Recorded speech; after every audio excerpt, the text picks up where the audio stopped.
Hi, and welcome. In this video, we'll show you how to easily convert kilograms to pounds in Excel using a simple function. In cell where you want to make conversion, write this formula. This function converts the value in B2 from kilograms to pounds.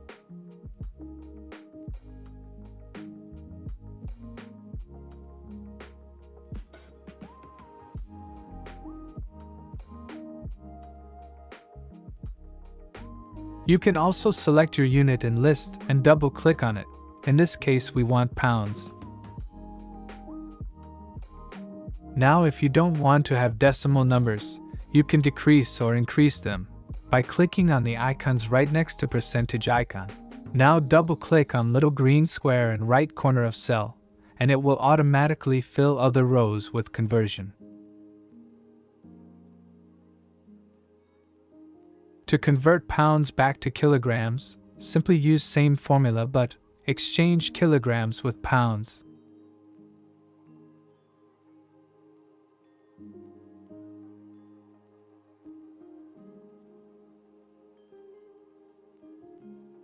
And that's it. You've successfully converted kilograms to pounds and pounds to kilogram in Excel. Thank you for watching. If you found this tutorial helpful, don't forget to like and subscribe for more Excel tips.